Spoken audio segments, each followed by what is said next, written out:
Welcome to the Jesus Calling podcast. This week, we have a special bonus episode featuring missionaries to Ukraine, Yuriy and Madison Perekotiy. Yuriy and Madison share about the work they've been doing to help people in Ukraine since 2018 and give us a glimpse of how Ukrainian Christians are opening their doors to those who have lost everything during the war. They describe how their community and church in Ukraine are stepping up their efforts to show God's compassion to those who have been most affected by the conflict. Their prayers are for a hope and a future for the Ukrainian people that's free from war and that God's healing can be found in the aftermath of this collective trauma. My name is Yuriy Perekotiy and my bride Madison. We met in 2008 in Lugansk in the eastern part of Ukraine at a camp for at-risk children and orphans. And God kind of weaved our stories together. We've been living in Odessa as full-time missionaries since 2018 with Globe International. Since we get married, we always think about we want to go maybe to Ukraine, and which is great, and ask God, what's the best time, what's the best place to go. And one day we just kind of put a date of April 2018 and went to our church and tell, hey, we want to go to Ukraine, and in a year and a half. We knew that we would always be working. Our heart has always kind of been drawn to the vulnerable, to vulnerable children and families, to the fatherless. So we knew we'd kind of be working in that realm. God humbled us very quickly. And so in the last couple of years, he's kind of honed in our ministry efforts. We do mentorship, which Yuriy does a lot of, working with at-risk boys who are about 70% of them are fatherless, with our partners on the ground called Heritage Ukraine.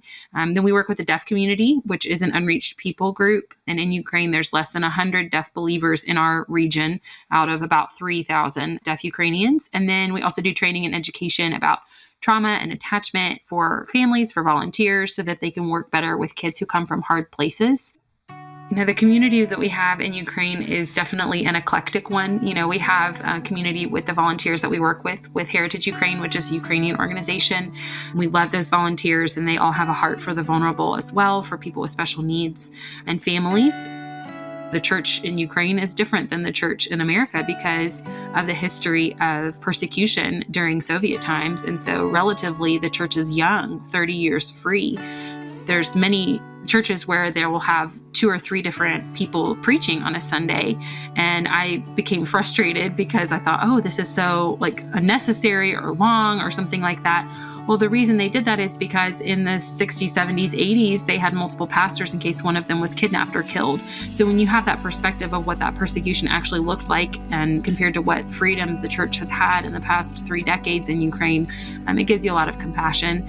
And then we love our deaf community. Ukrainian society is not very inclusive. So we're very blessed in America to live in an inclusive society where, your children, if they go to public school, might be in a classroom with children who have different abilities or someone who's deaf and has an interpreter with them, but it is not like that in Ukraine. And so we have created a little group that meets at our home of deaf teenagers who can just feel comfortable being deaf and being as God made them to be, and just accepting them in our home and slowly sharing the gospel with them.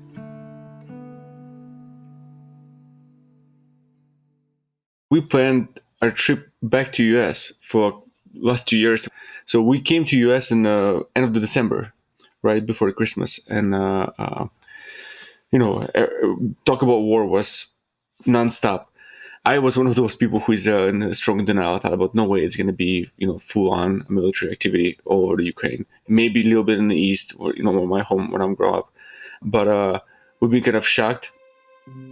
My family, they're still in Ukraine. So my sister, for example, she lived in the east. War began. I text her, I said, hey, what happens? Because it looks very, very bad.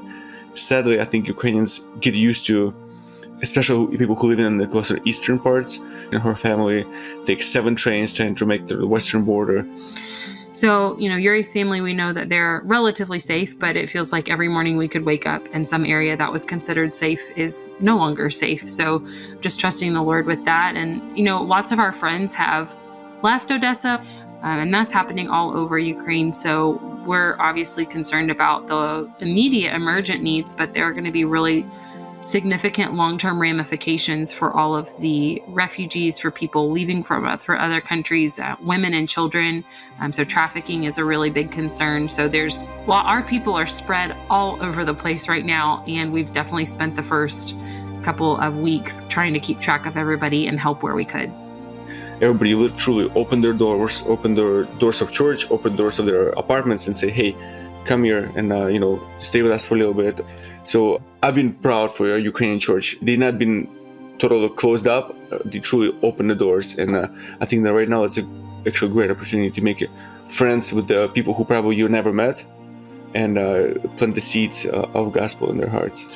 And two, we've seen the church in Moldova, Romania, Poland, all the surrounding countries around Ukraine, Slovakia, Hungary. The churches there, as well as further into Europe, are rising up to take care of Ukrainians who are in need. And so I think God will use this tragedy of war to draw people closer to himself through believers in so many different places that are not just in Ukraine, but all over the world.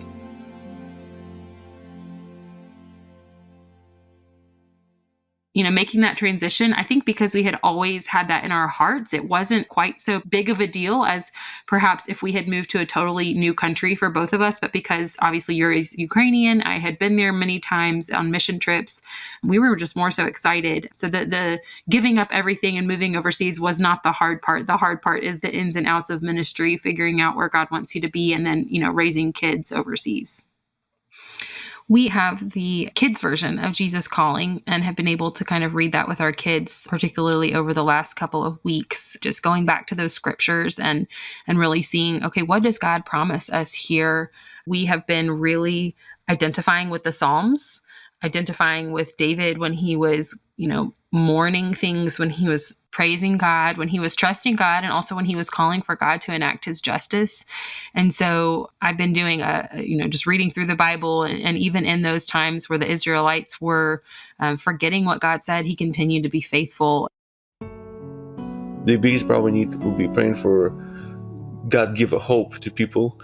A lot of people are just so angry, and they feel like so hopeless. And I think probably one of the biggest needs will be just God give truly hope. What is the point to do anything? It's, whatever you're going to build or whatever you're going to fix it today, in 2 days it's going to be destroyed. Some specific requests that we've had brought forth to us. Just last night, we had a friend write us. He is a pastor, but he's also a soldier on the front lines. And we're trying to get some supplies to him, like hand warmers, but he said to pray for the soldiers because it's still very cold at night and they're beginning to get sick because of sleeping out in the cold. So just pray for maybe an early spring and summer that God would make the weather warmer or provide a way for us to get those resources to them as soon as possible.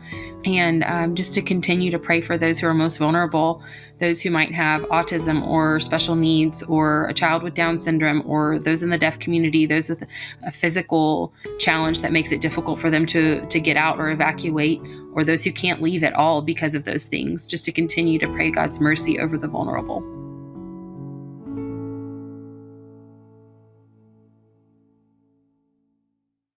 One of my things I'm very excited about is that I was just certified as a practitioner with trust-based relational intervention, which is just about connectedness and how God made our bodies and how he made our brains to respond to trauma and stress.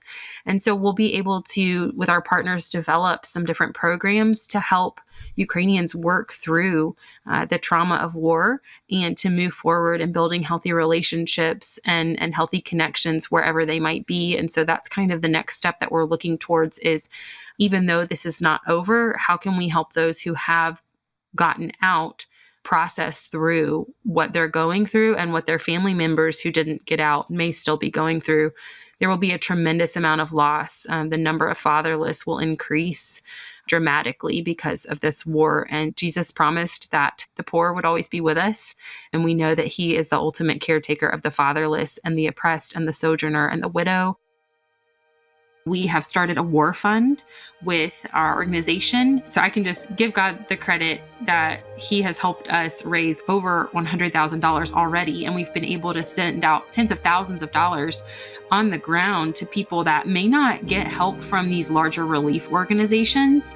So our specific contacts and people that we know, we've been able to help purchase a van where this man is risking his life, carrying supplies to the front lines and evacuating families who have children with special needs from hard-hit cities. I mean, just to be a part of that, we're so humbled. And so for whatever reason, God felt that we would be more effective here, and we're continuing to try to serve vulnerable families, the deaf community, people that really, really need help from here. If anyone feels led to support the efforts that are going on in Ukraine, the War Relief Fund is getting directly used for Ukrainians on the ground, for critical safety gear, for evacuations and things like that. So that link is warrelieffund.org. And that's a great place to give so that your funds are going directly through churches and other believers to meet needs on the ground. If you'd like to learn more about how you can help vulnerable citizens in the Ukraine during the war through the work that Yuriy and Madison are doing, please visit warrelieffund.org.